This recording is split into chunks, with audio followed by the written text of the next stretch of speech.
नमस्कार साथियों, स्वागत है आपका सीएमसी के ऑफिशियल यूट्यूब चैनल पर। और आज जो है पिछली क्लास में हमने जो है प्रमुख केंद्रीय योजनाओं का भाग 1 पढ़ा। आज प्रमुख केंद्रीय कल्याणकारी योजनाओं का भाग 2 हम देखने वाले हैं। तो आइए जानते हैं केंद्रीय कल्याणकारी योजनाओं के बारे में। चलिए, पहली योजना की अगर अपन बात करें तो जो आपकी पहली योजना है वो है सीड योजना। देखिए, क्या है ये सीड योजना, इसका फुल फॉर्म भी हम जानेंगे और एक एक बात में हम जानेंगे। जैसा कि आप यहाँ पर डायग्राम में देख पा रहे हैं, आपको कुछ ट्राइब्स नजर आ रहे हैं। ये कौन से ट्राइब्स हैं?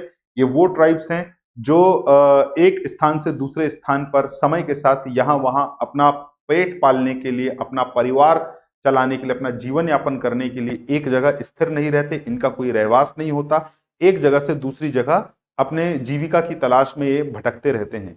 ये वो जनजाति है। इन जनजातियों का विकास करने के लिए, इनको रहवास देने के लिए, इनका भरण पोषण करने के लिए, मतलब इनका विकास करने की पूरी जिम्मेदारी कौन उठाता है?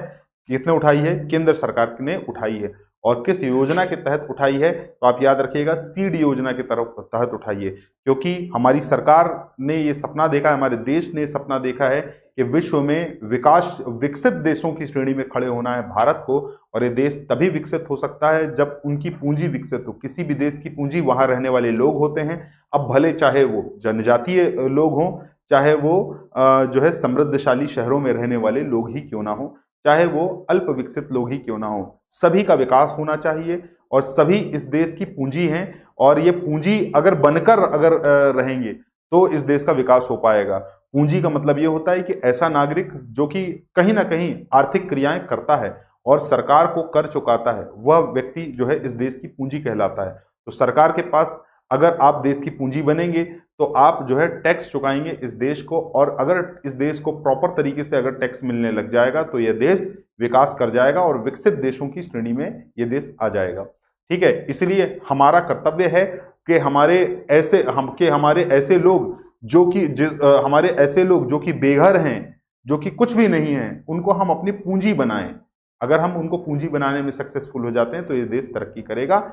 इसी दृष्टिकोण से हम सीड योजना को चालू करने जा रहे हैं अपने ऐसे जनजातीय लोगों को जो कि दर दर भटक रहे हैं यहां से वहां, है ना। इसलिए उनका विकास करना जरूरी है, उनको पढ़ाना जरूरी है, उनको आगे बढ़ाना जरूरी है। यानी कुल मिला के HDI जो मानक हैं, हम पूरी तरह से इनके ऊपर अप्लाई करेंगे। और वो भी किस योजना के तहत? इस सीड योजना के तहत। आइए जानते हैं इस योजना के बारे में पूरी की पूरी जानकारियां। तो अगर हम इस योजना को देखें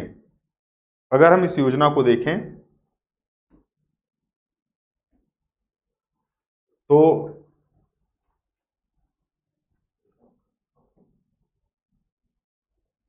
अगर हम इस योजना को देखें तो 16 फरवरी को सामाजिक न्याय और अधिकारिता मंत्री, जिनका नाम था डॉक्टर वीरेंद्र कुमार, उन्होंने DNTS की आर्थिक अधिकारिता के लिए। अब आपसे बोलेंगे सर ये DNTS क्या चीज है? तो आप यहां पर याद रखिए, DNT का मतलब होता है डी नोटिफाइड ट्राइब्स। ऐसी जनजातियां जिनका सरकार की सूची में कोई उल्लेख नहीं है, सरकार को उनके बारे में प्रॉपर जानकारी नहीं है, इसलिए इसको डी नोटिफाइड ट्राइब्स कहा जाता है। T for tribe, D notified tribes कहा जाता है। और नोटिफाइड ट्राइब्स जिनके बारे में सरकार की लिस्ट में जानकारी दी गई है, सरकार जानती है, भील ट्राइब्स को, गोंड ट्राइब्स को, इन सारी ट्राइब्स को सरकार जानती है, उन्होंने नोटिफाइड ट्राइब्स कहेंगे। कुछ ट्राइब्स ऐसी भी होती है जिसको SNT कहा जाता है, यानी सेमी नोटिफाइड ट्राइब्स, यानी कि सरकार उनके बारे में जानती तो है लेकिन बहुत कम जानकारी उनके बारे में। तो अभी हम यहां पर बात करेंगे 16 फरवरी को सामाजिक न्याय अधिकारी मंत्री डॉक्टर वीरेंद्र कुमार ने डी नोटिफाइड ट्राइब्स की आर्थिक अधिकारिता योजना, यानी अंग्रेजी में कहें तो scheme for economic empowerment of DNTs, ठीक है, यानी इसका मतलब हो जाता है सीड योजना, scheme for economic empowerment DNTs, है ना, लॉन्च किया है। इस योजना को संक्षिप्त में सीड कहा जाता है। इन समुदायों के कल्याण के लिए शुरू की गई है। अब यहां पर देखिए कौन कौन से इस योजना के 4 घटक हैं। इन समुदायों के उम्मीदवारों के लिए अच्छी गुणवत्ता की कोचिंग प्रदान की जाएगी इनको, ताकि इस तरह के जनजातियों के बच्चे भी यूपीएससी, एनडीए, सीडीएस या other competition, doctoring, engineering, other competition exam को क्वालिफाई करें और बेहतर शिक्षा प्राप्त करें और अपना फ्यूचर ब्राइट करें, ताकि ये भी देश की क्या बन सकें, पूंजी बन सकें। ठीक है। आयुष्मान भारत प्रधानमंत्री जन आरोग्य योजना के माध्यम से इन समुदायों को स्वास्थ्य बीमा प्रदान करना। याद रखिएगा, एचडीआई का पहला कर्तव्य होता है। एचडीआई में एक चीज और दी रहती है, शिक्षा के साथ साथ में उनको हेल्थ फैसिलिटी भी उपलब्ध कराए सरकार। तो यहां पर देखिए हेल्थ फैसिलिटी की बात की गई, सीधे सीधे जो है इन घुमंतु जनजाति लोगों को आरोग्य योजना के अंतर्गत शामिल कर दिया गया और इनको जो है हेल्थ बीमा कवर भी प्रदान किया जा रहा है। याद रखिए, प्रधानमंत्री आवास योजना के माध्यम से इनके आवास की व्यवस्था करना। ये एक स्थान से दूसरे स्थान तक घुमंतु लोग हैं, इनका कोई निवास स्थान नहीं है ना, इनके पास इनका कोई घर नहीं है, तो इनको ठिकाना, इनका घर इनको अवेलेबल कराना, ये भी सरकार का कर्तव्य है, तभी जाकर इनका विकास संभव हो पाएगा। इसलिए प्रधानमंत्री आवास योजना के माध्यम से इनको जोड़ा गया है।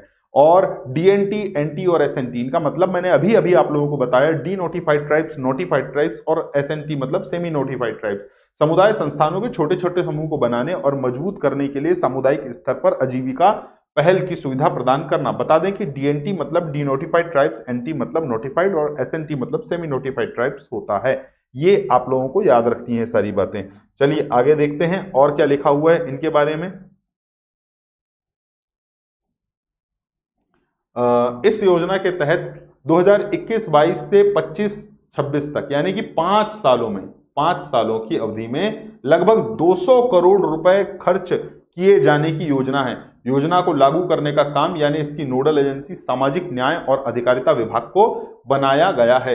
इस विभाग ने योजना को लागू करने के लिए एक पोर्टल भी बनाया है। इस पोर्टल के माध्यम से लाभार्थी अपना रजिस्ट्रेशन करा सकेंगे और साथ ही अपने आवेदन की वास्तविक स्थिति को भी वो ट्रैक कर सकते हैं। याद रखिएगा, इसके माध्यम से लाभार्थियों को सीधे उनके खाते में भुगतान किया जाएगा। इसके अलावा यह पोर्टल इन समुदायों से जुड़े डेटा स्टोरेज के रूप में भी काम करेगा। गौरतलब है कि साल 2015 में इस समुदाय के कल्याण के लिए एक राष्ट्रीय गैर अधिसूचित घुमंतु और अर्ध घुमंतु जनजाति आयोग भी गठित किया गया था।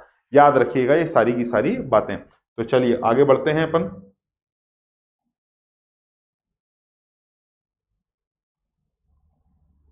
अगली जो योजना है बच्चों, वो योजना आ जाएगी स्माइल योजना। तो अगर बात करें स्माइल योजना की, तो इस योजना को सामाजिक न्याय मंत्रालय द्वारा लागू किया गया। क्या है ये न्याय योजना, क्या है ये स्माइल योजना, आइए जानते हैं स्माइल योजना। जैसा कि आप पीछे इस चित्र को देख पा रहे होंगे, हमें ट्रांसजेंडर्स दिखाई दे रहे हैं, लेकिन ये अकेले ये स्कीम इन ट्रांसजेंडर्स की नहीं है, बल्कि ट्रांसजेंडर के अलावा बेगर्स की भी स्कीम है, यानी भिखारी भी कम्युनिटी भी इससे जो है लाभान्वित होगी। तो आइए देखते हैं इस स्कीम को, जिस स्कीम का नाम है smile scheme. Smile scheme, a scheme for transgender and beggars community. आइए देखते हैं ये स्कीम क्या कहती है। तो आप देखिए, इस तरह के जितने भी लोग हैं, चाहे वो ट्रांसजेंडर्स हो, चाहे वो बेगर्स हो यानी कि भिखारी हो, जिनके पास खुद का कोई आवास नहीं है, ठिकाना नहीं है, तो इनको आवास उपलब्ध कराने का कार्य कौन कर रही है? हमारी केंद्र सरकार कर रही है। याद रखिए, इसके लिए इनको अपना रजिस्ट्रेशन करवाना पड़ेगा, है ना, और रजिस्ट्रेशन करवाने के बाद इनको जो है इनका आवास उपलब्ध कराया जाएगा। तो याद रखिएगा, ट्रांसजेंडर हो या फिर हो भिखारी या फिर जो कि जिनको अपने आप को सरकार की इस स्कीम के तहत रजिस्ट्रेशन करवा के उचित लाभ कमाना होगा। तो आइए देखते हैं, जानते हैं पूरी की पूरी इस स्कीम के बारे में, क्या कहती है ये पूरी स्कीम।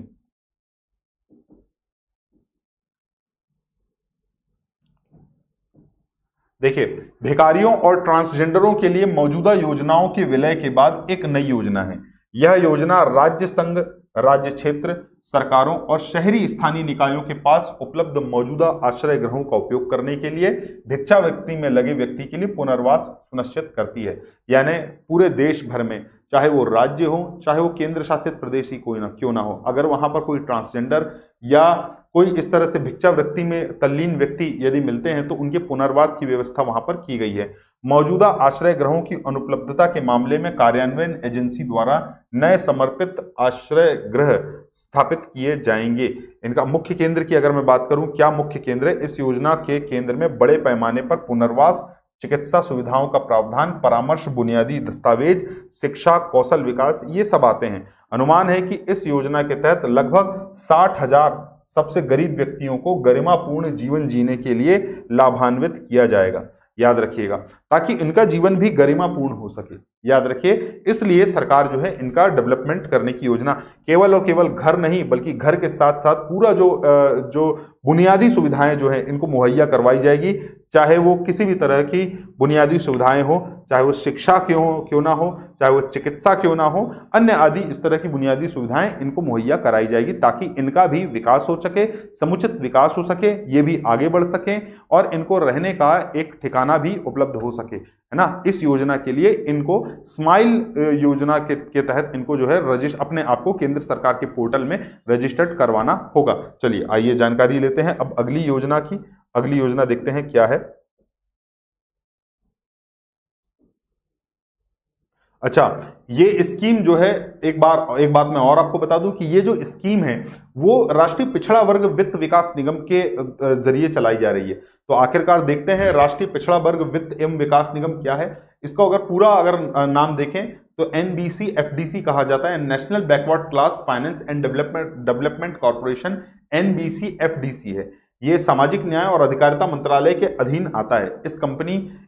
इसे कंपनी अधिनियम 1956 की धारा 25 के तहत 13 जनवरी 1992 को एक गैर लाभकारी कंपनी के रूप में शामिल किया गया था। गैर लाभकारी यानी नॉन प्रॉफिटेबल, यानी इसका कार्य केवल और केवल विकास करना है, लाभ कमाना इसका कार्य नहीं है। जैसे बैंकिंग सेक्टर की अगर मैं बात करूं तो बैंकिंग सेक्टर लोगों को धन जो है उधार देता है ना, धन उधार देकर उसका डेवलपमेंट तो हो जाता है, लेकिन साथ साथ ये अपना डेवलपमेंट भी बैंक करती है। याद रखिएगा, ये कमाई का एक जरिया भी होती है बैंक, जिससे लोगों को दिए गए पैसे से व्यापार जो है पैसा भी ब्याज में जो है अर्जित किया जाता है। तो इस तरह से बैंकिंग बिजनेस चलता है ना। लेकिन अगर मैं इस कंपनी की बात करूं NBCFDC, ये एक प्रॉफिटेबल कंपनी नहीं है। इसके पास जो पैसा आता है सिर्फ और सिर्फ जनता के कल्याण के लिए दिया जाता है पैसा। इसीलिए कहा जाता है कि ये जो संस्था है वो एक नॉन प्रॉफिटेबल जो है कंपनी है। इसका उद्देश्य पिछड़े वर्ग के लोगों को लाभ पहुंचाना,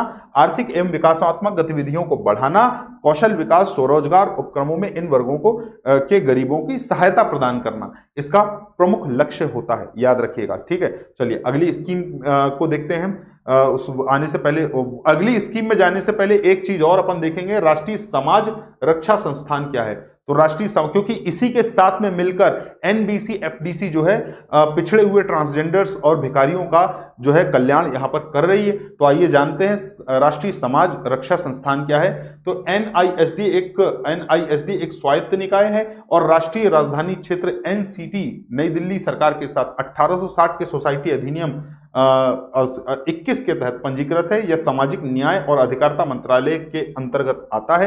यह सामाजिक रक्षा के क्षेत्र में एक नोडल एजेंसी है। संस्थान वर्तमान में नशीली दवाओं के दुरुपयोग की रोकथाम, वरिष्ठ नागरिकों के कल्याण, भिक्षावृत्ति रोकथाम, ट्रांसजेंडर और अन्य सामाजिक रक्षा संबंधी मुद्दों के क्षेत्र में मानव संसाधन विकास पर केंद्रित है। संस्थान का अधिदेश प्रशिक्षण, अनुसंधान, प्रलेखन के माध्यम से भारत सरकार के सामाजिक रक्षा कार्यक्रमों हेतु जानकारी उपलब्ध कराना होता है। ठीक है, चलिए अब देखते हैं अगली एक योजना, जिस योजना का नाम है PM मित्र योजना। तो जानते हैं कि ये PM मित्र योजना आखिरकार है क्या। तो ध्यान दीजिएगा, केंद्र सरकार की ये स्कीम है जिसे कहा जाता है PM मित्र योजना। तो आइए देखते हैं PM मित्र योजना के बारे में अगर बात की जाए तो ये 7 राज्यों के 7 शहरों में ये योजना चालू की गई है। और ये योजना क्या है, टेक्सटाइल मार्केट को बढ़ाने को लेकर। देखिए हमारा देश जो है वो कपड़ा व्यापार के मामले में काफी पुराना देश रहा है। कहा जाता है कि कॉटन की भी जो उत्पत्ति हुई थी वो हमारे देश भारत से ही, कॉटन का ओरिजिन कंट्री कौन सा है तो वो हमारा देश भारत ही है। तो याद रखिएगा, भारत पूरे विश्व में एक बड़ा कपड़ा बाजार माना जाता है ना। तो इस भारत के इस कपड़ा बाजार को आगे बढ़ाने और नए युवा जो आ रहे हैं उनको इस इंडस्ट्री के अंदर, कपड़ा टेक्सटाइल इंडस्ट्री के अंदर उनका स्किल बढ़ाने को लेकर एक योजना चालू की गई है, ताकि समुचित देश का विकास हो सके। उद्योगों से ही देश का विकास होता है, कृषि से विकास होता है और उद्योगों से विकास होता है। तो कहीं ना कहीं हमारे उद्योगों में कहीं ना कहीं किसी न किसी चीज की कमी ना रह जाए, इसलिए हमारे आने वाले युवाओं को इस उद्योगों के बारे में न सिर्फ जानकारी देना बल्कि बेहतर स्किल प्रोवाइड करना, ताकि ये उद्योग जो है पूरी दुनिया में जो है नंबर 1 पोजीशन पर आ सके। तो यहां पर अपन देखें पीएम मित्र स्कीम के बारे में अगर देखा जाए, पीएम मित्र स्कीम क्या कहती है, अगर इसके बारे में जानकारी ली जाए तो भाई पीएम मित्र स्कीम के तहत पीएम मित्र पार्क को सार्वजनिक भागीदारी के मोड में एक विशेष योजना के तौर पर बनाया जा रहा है। एक integrated textile regions and apparel park. अगर मैं बात करूं इसकी पीएम मित्र योजना की, तो इसकी स्वीकृति जो है केंद्र सरकार द्वारा दी गई है टेक्सटाइल उद्योग को लेकर, है ना। तो यहां पर देखिए प्रत्येक मित्र पार्क में एक एक्यूबिशन सेंटर, कॉमन प्रोसेसिंग हाउस और एक कॉमन इन्फ्लुएंट ट्रीटमेंट प्लांट तथा अन्य टेक्सटाइल संबंधी सुविधाएं जैसे डिजाइन सेंटर और टेस्टिंग सेंटर बनाए जाएंगे। डिजाइन सेंटर, टेस्टिंग सेंटर जहां पर नए पीढ़ी के युवाओं को नई डिजाइन के प्रति जागरूक कराया जाएगा। टेस्टिंग सेंटर, उनके द्वारा जो कपड़ा बनाया जाता है उनकी टेस्टिंग की जाएगी कि आखिरकार सभी पैमानों पर ये डिजाइन या ये कपड़ा खरा उतर रहा है कि नहीं। इसके बाद एग्जीबिशन सेंटर बनाएगा, कॉमन प्रोसेसिंग हाउस बनाया जाएगा और नए युवाओं को ट्रेनिंग दी जाएगी ताकि भारत का टेक्सटाइल मार्केट इंटरनेशनल टेक्सटाइल बाजार में अपनी ख्याति प्राप्त कर सके। आई बात समझ में। तो ये इस तरह की जो स्कीम है, ये स्कीम कहलाती है पीएम मित्र योजना। ठीक है, आइए देखते हैं अगली योजना की तरफ। नेक्स्ट योजना जो है क्या चीज है, पीएम गति शक्ति योजना। चलिए बात करते हैं पीएम गति शक्ति योजना की। अगर मैं बात करूं पीएम गति शक्ति योजना की, तो ये योजना केंद्र सरकार की एक जो है योजना है जिसे निर्मला सीतारमण जी ने जो है प्रारंभ करवाया था। निर्मला सीतारमण जी के तत्वाधान में, निर्मला सीतारमण जी द्वारा प्रधानमंत्री के तत्वाधान में इस योजना को प्रारंभ किया गया था। क्या है ये योजना, हम देखते हैं। इस योजना के अंतर्गत देश का विकास, देश का इंफ्रास्ट्रक्चर बढ़ाने पर जोर दिया गया है और इस चीज पर विशेष ध्यान रखा गया है कि अगर केंद्र सरकार इस देश का इंफ्रास्ट्रक्चर बढ़ाने पर अगर ध्यान देती है, बुनियादी ढांचा बढ़ाने पर ध्यान देती है, तो इसमें भी बुनियादी ढांचा बढ़ाने के लिए भी अलग अलग तरह के विभाग जो है इसमें भाग लेते हैं। अलग अलग विभागों से एनओसी लेना पड़ता है। तो इन सारे के सारे विभागों को एक ही प्लेटफॉर्म पर ला दिया जाए और सारे विभाग एक साथ मिलकर अगर देश के इंफ्रास्ट्रक्चर को बढ़ाने में अगर सहयोग देते हैं तो यह कार्य बहुत देरी से नहीं बल्कि बहुत तेजी से जल्दी हो जाएगा। इसीलिए इसे कहा जाता है पीएम गति शक्ति योजना। यानी देश का बुनियादी ढांचा बढ़ाने को लेकर, देश का इंफ्रास्ट्रक्चर बढ़ाने को लेकर एक गति प्रदान किया जाए। सारे विभाग अगर एक साथ एक ही मंच पे आ जाएंगे तो इन किसी भी कार्य में गति बहुत तेजी से बढ़ जाएगी। इसीलिए इस योजना का नाम रखा गया है गति शक्ति योजना। आइए जानते हैं इस योजना के बारे में क्या क्या चीजें दी जाती हैं। चलिए देखिए, इसका अगर उद्देश्य की बात की जाए तो जमीन पर तेजी लाने के लिए लागत बचाने, रोजगार सृजित करने पर ध्यान देने के साथ साथ अगले 4 वर्षों में बुनियादी ढांचा परियोजनाओं की एकीकृत योजना और कार्यान्वयन सुनिश्चित करना है। गति शक्ति योजना 2019 में शुरू की गई है। लगभग 100 से 110 लाख करोड़ रुपए की लागत से चालू की गई है। यहां राष्ट्रीय अवसंरचना पाइपलाइन को समाहित किया जाएगा, रसद लागत में कटौती की जाएगी। योजना का उद्देश्य कार्गो हैंडलिंग क्षमता में वृद्धि करना, व्यापार को बढ़ाना, बंदरगाहों पर टर्न अराउंड समय को कम करना है। कुल मिला के हमारे नुकसान को कम करना और जो है प्रोडक्शन करने में जो देरी लगती है हमें उस देरी को कम करना, ये सब चीजें हो सकती है। अगर हम इन चीजों को अगर बढ़ाने की कोशिश करेंगे तो आप याद रखिएगा हम मुनाफे की तरफ बढ़ेंगे, हमारा घाटा कम होगा और इस देश का क्या होगा, विकास होगा। देखिए रसद लागत में कटौती, योजना का उद्देश्य कार्गो हैंडलिंग में की क्षमता, यानी कार्गो हैंडलिंग की क्षमता भी हमको बढ़ाना है ताकि ज्यादा से ज्यादा डिस्ट्रीब्यूशन हम दे सकें। व्यापार को बढ़ाना है, टर्न अराउंड को बढ़ाना है बंदरगाहों पर, है ना। इसका उद्देश्य 11 औद्योगिक गलियारों और 2 नए रक्षा गलियारों, एक तमिलनाडु में और दूसरा उत्तर प्रदेश में है। सभी गांवों में 4G कनेक्टिविटी का विस्तार करना इसका उद्देश्य है। गैस पाइपलाइन नेटवर्क में 17,000 किलोमीटर को जोड़ने की योजना बनाई जा रही है। ठीक है, 2024-25 के लिए सरकार द्वारा निर्धारित महत्वाकांक्षी लक्ष्यों को पूरा करने में यह मदद करेगी, जिसमें राष्ट्रीय राजमार्ग नेटवर्क की लंबाई 2 लाख किलोमीटर तक बढ़ाना है। 200 से अधिक नए हवाई अड्डे, हेलीपैड और जल हवाई अड्डों का निर्माण करना भी इसमें शामिल किया गया है। तो ये इस तरह से देश का इंफ्रास्ट्रक्चर जो है बढ़ाने पर ध्यान दिया जाएगा, याद रखिएगा। चलिए आगे देखते हैं भाई, आगे देखते हैं नेक्स्ट। अगली जो योजना है अब हमारे सामने वो है Atal mission for rejuvenation and urban transformation. अगर इसको कहा जाता है अमृत योजना, है ना। तो अपन देखते हैं अमृत 2.0 यानी अमृत प्लस योजना, देखते हैं क्या चीज है। जितने भी छोटे छोटे नगर हैं, यहां पर प्रधानमंत्री नरेंद्र मोदी प्रथम कार्यकाल में इन क्षेत्रों में वास करने वाले जनों के हितों में शुद्ध पेयजल की उपलब्धता, वो भी 24 घंटे विद्युत आपूर्ति, परिवहन साधन इत्यादि सुनिश्चित करने हेतु देश के प्रधानमंत्री मोदी सरकार के सत्ता की बागडोर ग्रहण करने के पश्चात, है ना, समग्र विकास सुनिश्चित करने के उद्देश्य से अमृत योजना का क्रियान्वयन किया गया है या अमृत योजना की घोषणा की गई है।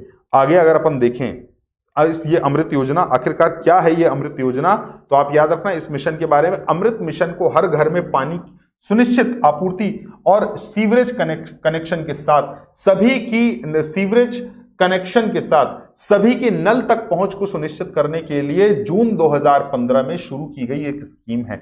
अमृत 2.0 का लक्ष्य करीब 4700 शहरी स्थानीय निकाय में सभी घरों में पानी की आपूर्ति के मामले में 100% कवरेज प्रदान करना है। इसका उद्देश्य स्टार्टअप्स और एंटरप्रेन्योर्स को प्रोत्साहित करके आत्मनिर्भर भारत पहल को बढ़ाना है। कुल मिलाके जो बुनियादी ढांचा है उसको जो है दुरुस्त करने के उद्देश्य से। बुनियादी ढांचा क्या होता है भाई? बुनियादी ढांचे में सबसे पहले पानी की व्यवस्था आती है। भारत में आज की डेट में कई ऐसे राज्य हैं जो कि सूखे के प्रभाव से कहीं ना कहीं पीड़ित होते हैं। एग्रीकल्चर करने के लिए कहीं पानी नहीं है तो कहीं पीने के पानी की बहुत समस्या है। इन समस्याओं से निपटान हो सके इसलिए भी जो आपका पाइपलाइन के माध्यम से जो है लोगों तक जो है पानी की पहुंच बनाना, नहरों के माध्यम से पानी की पहुंच बनाना, एक बेहतर इंफ्रास्ट्रक्चर को बढ़ाना, यहां तक कि लोगों को शिक्षा प्रदान करना, है ना, और बेहतर शिक्षा के बाद में रोजगार के साधन जुटाना, इसके लिए रोजगार के साधन उठाना और स्टार्टअप्स को प्रोत्साहन करना कि भाई रोजगार का एक माध्यम सिर्फ और सिर्फ नौकरी नहीं बल्कि स्टार्टअप्स हो सकता है, स्टार्टअप हो सकते हैं। कोई इनोवेटिव तरीके से अपना कोई नया बिजनेस कोई भी व्यक्ति अगर ओपन कर सकता है तो वह भी उसका बेहतर रोजगार जो है रोजगार हो सकता है ना। तो इस तरीके से पब्लिक प्राइवेट पार्टनरशिप को प्रोत्साहित करके आत्मनिर्भर भारत की तरफ बढ़ना इस मिशन का लक्ष्य है और इसे ही कहा जाता है अमृत 2.0। ठीक है, चलिए आगे देखते हैं भाई।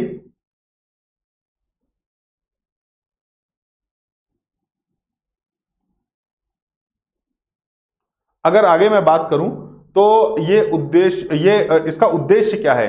पानी की जरूरतों को पूरा करना, जल निकायों को फिर से जीवंत करने, मतलब जो जल निकाय हैं, जो जल के जो सोर्स हैं उनको फिर से जीवंत करने, अगर वो सूख गए हैं तो फिर से उसमें पानी डालने, है ना।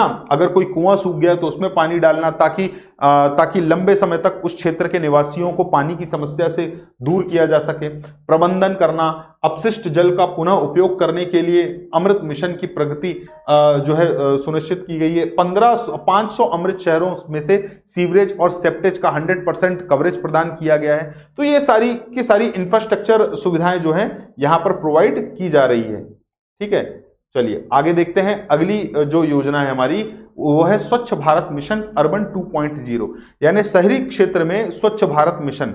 देखते हैं ये क्या पूरा का पूरा प्रोग्राम है। यहां पर भी दिया हुआ है गार्बेज फ्री सिटीज, और आपको पता ही है कि हर साल लगातार इंदौर शहर स्वच्छता में नंबर 1 आ रहा है। ठीक है, तो आखिरकार देखते हैं कि इंदौर का पूरा ऐसा प्लान है और सभी शहरों को किस प्लान पर पूरा फोकस करना चाहिए, किस तरह से हमारे शहरों को एक स्वच्छ शहर बनाना चाहिए ताकि हमारा देश भी इतनी बड़ी आबादी के बाद भी उस श्रेणी में आ सके जिस श्रेणी में आज की डेट में पश्चिम के सारे देश हैं, है ना। वहां पर भी अगर हम जाते हैं तो हमें एक स्वच्छ शहर और स्वच्छ देश को देखकर हमको ऐसा लगता है कि काश हमारा भी देश ऐसा होता। लेकिन 2014 के बाद से जब से स्वच्छ भारत मिशन चालू किया गया है, हम कहीं ना कहीं ये सपना धीरे धीरे साकार करने की दिशा में आगे बढ़ रहे हैं और हमारे देश का इंदौर शहर भी इसी श्रेणी में नंबर 1 आने वाला शहर है ना, जो कि अर्बन कैटेगरी में नंबर 1 आया है। चलिए आगे देखते हैं कि आखिरकार स्वच्छ भारत मिशन अर्बन 2.0 के तहत क्या सरकार का पूरा एक प्लान आउट है, इसके बारे में जानकारी लेते हैं। तो देखिए, अगर मैं स्वच्छ भारत मिशन शहरी की अगर मैं बात करूं तो बजट 2021-22 में इसको घोषित किया गया है ना।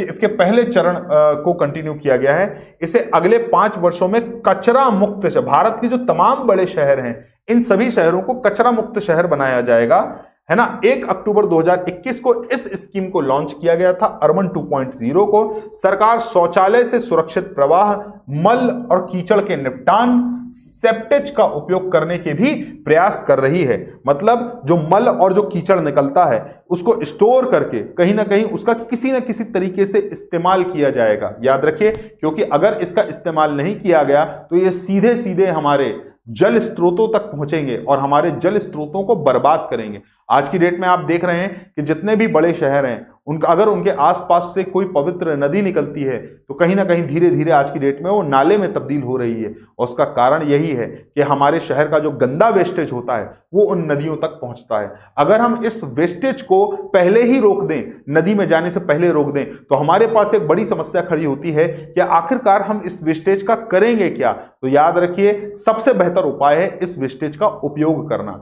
इन वेस्टेज को, मल को और कीचड़ को अगर उठाकर अगर इसको एक ही जगह में स्टोर किया जाता है तो धीरे धीरे धीरे धीरे, क्योंकि ये चीजें रिड्यूसेबल होती है, इनका रीयूज किया जा सकता है, खाद के रूप में इनका इस्तेमाल किया जा सकता है। तो इस तरीके से सरकार इनका इस्तेमाल करेगी ताकि हमारी नदियों को भी बचाया जा सके और इन वेस्टेज का रीयूज किया जा सके, है ना। तो चलिए देखते हैं, इससे 1.41 लाख करोड़ रुपए के परिव्यय के साथ 2021 से 2026 तक 5 वर्षों में लागू किया जाएगा। शहरी भारत को खुले में शौच मुक्त यानी ओपन डिफेकेशन फ्री ODF बनाने और नगर पालिका के ठोस कचरे के 100% वैज्ञानिक प्रबंधन के उद्देश्य से 2 अक्टूबर 2014 को SBMU का पहला चरण शुरू किया गया था, जो अक्टूबर 2019 तक चला था।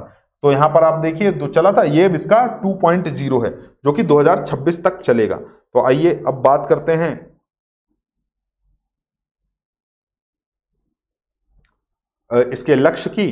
तो अगर लक्ष्य की अगर मैं बात करूं तो यह कचरे का स्रोत पर पृथक्करण, एकल उपयोग वाले प्लास्टिक और वायु प्रदूषण में कमी, निर्माण एवं विध्वंस गतिविधियों से कचरे का प्रभावी ढंग से प्रबंधन, सभी पुराने डंप साइट के बायो रेमेडिएशन पर केंद्रित है। इस मिशन के तहत सभी अपशिष्ट जल को जल निकायों में छोड़ने से पहले ठीक से उपचारित किया जाएगा और सरकार अधिकतम पुनः उपयोग को प्राथमिकता देने का प्रयास इसमें कर रही है।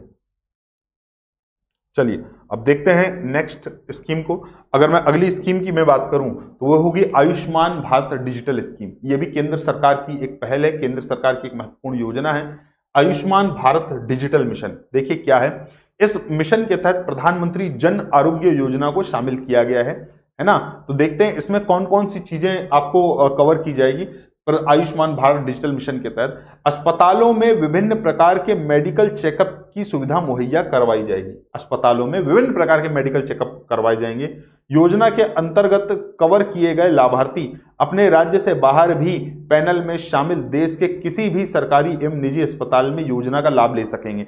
यानी इस योजना का लाभ केवल और केवल आपको सरकारी अस्पतालों में नहीं बल्कि सरकारी अस्पताल के बाहर, बल्कि आप अपने राज्य के बाहर किसी प्राइवेट अस्पताल में जाकर भी इस योजना के तहत लाभ उठा सकते हैं। छोटी बड़ी कुल 473 से अधिक बीमारियों का यहां पर कैशलेस इलाज किया जाएगा अगर आप आयुष्मान डिजिटल मिशन के तहत जुड़े हैं तो।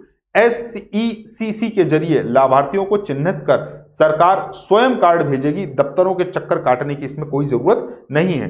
प्रति वर्ष प्रति परिवार 5 लाख का निःशुल्क लाभ कवर मिलेगा। वह योजना में परिवार के आकार, आयु, किसी तरह की कोई समस्या नहीं होगी।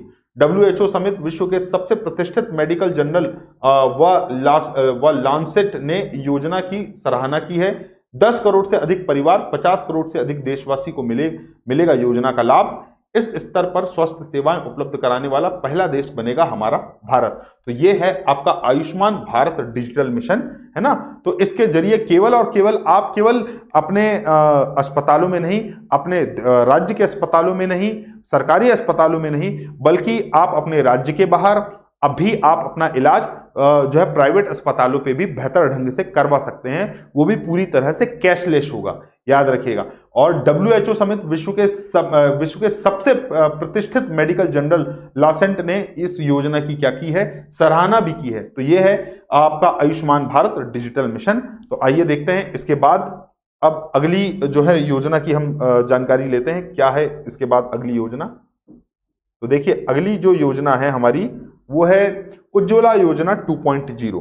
क्या है, उज्ज्वला योजना 2.0। और आपको पता है उज्ज्वला योजना का संबंध हमारी गैस पाइपलाइन से संबंधित है, याद रखिएगा, गैस टंकियों से संबंधित है। स्वच्छ ईंधन बेहतर जीवन, याद रखिए, क्योंकि उज्ज्वला योजना जो है चालू ही इसलिए की गई थी कि ग्रामीण क्षेत्रों में आपने आज भी लोग गैसों का इस्तेमाल नहीं करते, कहीं ना कहीं कंडे को जलाकर, गोबर के कंडों को जलाकर या फिर जो है लकड़ियों को जलाकर लोग बाग अपना खाना बनाते हैं, अपना जनजीवन व्यतीत करते हैं। लेकिन इसकी जगह अगर वो एलपीजी का इस्तेमाल करेंगे तो कहीं ना कहीं हम अपने जो है एटमॉस्फेयर से कार्बन लेवल को कहीं ना कहीं कम कर पाएंगे, प्रदूषण मुक्त कर पाएंगे, वायु प्रदूषण से काफी हद तक कार्बन को हटाने में हमें मदद मिलेगी। तो आइए देखते हैं उज्ज्वला योजना 2.0 आखिरकार है क्या और इसका क्या पूरा उद्देश्य है। तो देखेंगे हम, अगर हम सबसे पहले बात करें PMUY 1 की, तो यानी कि उज्ज्वला योजना प्रथम की अगर बात करें तो गरीब परिवारों को एलपीजी कनेक्शन प्रदान करने के लिए मई 2016 में ये स्कीम चालू की गई थी, यानी उज्ज्वला योजना 1.0।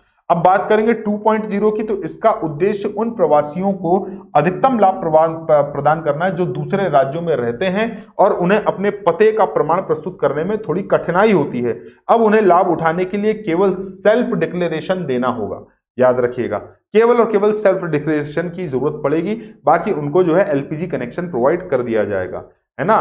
तो आप याद रखिएगा, जो दूसरे राज्यों में रहते हैं और उन्हें अपने पते का प्रमाण प्रस्तुत करने में कोई कठिनाई होती है, जैसे मान लीजिए आप महाराष्ट्र के रहने वाले हैं और यदि आप मध्य प्रदेश में रह रहे हैं और यहाँ की सरकार को आपका जो है रेसिडेंशियल एड्रेस देने में कठिनाई महसूस हो रही है, तो भी ऐसे लोगों को चिन्हित किया जाएगा, केवल आपसे सेल्फ डिक्लेरेशन मांगा जाएगा और आपको योजना के तहत जो है आपको एलपीजी कनेक्शन मुहैया करवा दिया जाएगा, याद रखिएगा। चलिए ठीक है, चलो अब देखते हैं भाई इसका उद्देश्य क्या है। तो महिलाओं को सशक्त बनाना और उनके स्वास्थ्य की रक्षा करना, क्योंकि कहीं ना कहीं अगर आप लकड़ी को जलाकर अगर आप खाना बनाते हैं तो कहीं ना कहीं उसका धुआं आपके अंदर जा रहा है, आपकी आंखों से जो है आंसू निकल रहे हैं, तो कहीं ना कहीं स्वास्थ्य पर भी एक नेगेटिव इंपैक्ट पड़ता है इसका। भारत में अशुद्ध खाना पकाने के ईंधन के कारण होने वाली मौतों की संख्या को कम करना है। घर के अंदर जीवाश्म ईंधन जलाने से वायु प्रदूषण के कारण छोटे बच्चों को होने वाले श्वास संबंधी गंभीर बीमारियों से बचाना है। विशेषताएं क्या है, इस योजना में बीपीएल परिवारों को प्रत्येक एलपीजी कनेक्शन के लिए 1600 रुपए की वित्तीय सहायता प्रदान की जाती है।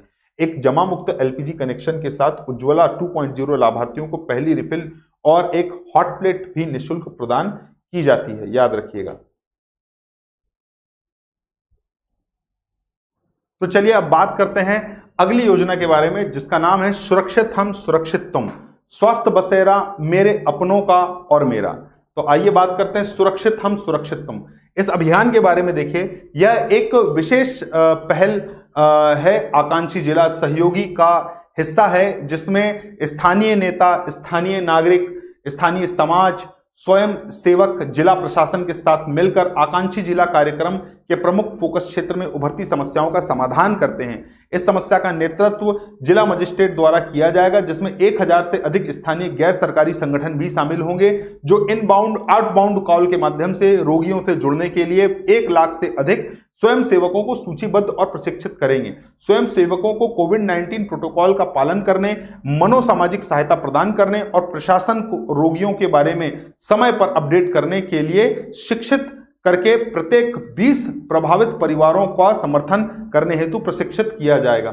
इनका उद्देश्य है 112 जिलों में प्रत्येक प्रभावित व्यक्ति तक पहुंच का लक्ष्य है। इस अभियान से घर पर 70% कोविड-19 मामलों के प्रबंधन, स्वास्थ्य प्रणाली पर दबाव को कम करने और लोगों में भय के प्रसार को रोकने के लिए जिला स्तर पर तैयारियों में महत्वपूर्ण भूमिका निभाने की उम्मीद है। यह कोविड-19 के स्थायी प्रभाव को संबोधित करके आकांक्षी जिलों में भारत के सबसे गरीब समुदायों को दीर्घकालिक सहायता प्रदान करेगा। तो यहां पर आपको यह बात याद रखनी है कि आखिरकार क्या ये इस पूरी योजना का उद्देश्य है, सुरक्षित हम सुरक्षित तुम, कोविड-19, ताकि ये बीमारी कोविड-19 की जो बीमारी है और आगे ना फैले, देश लॉकडाउन की स्थिति पे दोबारा ना आए, है ना। और जो भी एहतियात हमने बरते थे, सरकार के इंस्ट्रक्शन को हमने फॉलो किया था, लगातार उसका फॉलोअप होता रहे और इसके लक्षण दोबारा ना फैले, इसका विशेष ध्यान रखा जा रहा है ना, सुरक्षित हम और सुरक्षित तुम के माध्यम से, है ना, ताकि कोरोना जैसी महामारी दोबारा जो है ना फैल पाए। तो इस तरह से आज का ये पूरा जो वीडियो है वो समाप्त होता है। अगले वीडियो में मैं आपको जानकारी दूंगा केंद्रीय प्रमुख योजनाओं की, जो पुरानी योजनाएं थी केंद्र की, जो कि बहुत ज्यादा एग्जाम के पॉइंट ऑफ व्यू से महत्वपूर्ण है। अगले वीडियो में हम उनकी भी चर्चा करेंगे ताकि सारी की सारी कल्याणकारी योजनाओं पर हमारी एक अच्छी और मजबूत पकड़ हो सके। चलिए, बहुत बहुत धन्यवाद। अगले वीडियो में फिर और कल्याणकारी योजनाओं की बात करेंगे हम। बहुत बहुत धन्यवाद।